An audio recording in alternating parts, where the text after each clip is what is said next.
Cake சாப்பிடணும்னு ஆசையா இருக்கும். ஆனா கொஞ்சம் ஹெல்தியா இருந்தா பரவாயில்லையே நினைப்போம். அப்படி நீங்க நினைக்கிறீங்களா? உங்களுக்கு தான் இந்த கேக்குங்க. வாங்க ரெசிபி பார்க்கலாம். ஒரு மிக்ஸி ஜார்ல சம்பா ரவை எடுத்துக்கலாம். அத வந்து கொர கொரப்பா அரைச்சு எடுத்துக்கோங்க. ஒரு பவுல்ல நெய் சேர்த்துட்டு தேவைக்கு தகுந்த மாதிரி சுகர் சேர்த்து இந்த மாதிரி நல்லா கலந்துக்கோங்க. அது கூடவே பால் சேர்த்து ஒரு வாட்டி நல்லா கலந்து விட்டுறலாங்க. இந்த மாதிரி எல்லாமே நல்லா கலந்து வந்துரும். இப்போ 2 ஸ்பூன் தயிர் வந்து நான் எடுத்திருக்கேன். அதுவும் சேர்த்து நல்லா கலந்ததுக்கு அப்புறமா நம்ம அரைச்சு வச்சிருந்த சம்பா ரவை சேர்த்து நல்லா கலந்துட்டு ஒரு 20 நிமிஷம் அப்படியே விட்டுறலாங்க. இந்த மாதிரி ஊறி வந்துரும். இந்த ஸ்டேஜ்ல கொஞ்சமா பேக்கிங் சோடா, கொஞ்சமா பேக்கிங் பவுடர் சேர்த்துட்டு நல்லா இந்த மாதிரி கலந்துட்டு கொஞ்சமா பால் சேர்த்து இந்த கன்சிஸ்டன்சிக்கு அப்படியே அட்ஜஸ்ட் பண்ணி வச்சுக்கோங்க.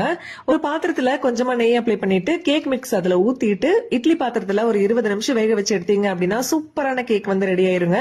நல்ல ஹெல்தியான கேக்கும் கூட, டேஸ்ட்டுமே அவ்வளவு சூப்பரா இருக்கும். கண்டிப்பா ட்ரை பண்ணி பாருங்க. என்னது சம்பா ரவையில செய்யறமே, டேஸ்ட் எப்படி இருக்குமே அப்படின்னு மட்டும் யோசிக்காதீங்க. டேஸ்ட் அட்டகாசமா இருக்கும். இதே மாதிரி ரெசிபியோட நாளைக்கு வந்து உங்களை மீட் பண்றேன். பாய்.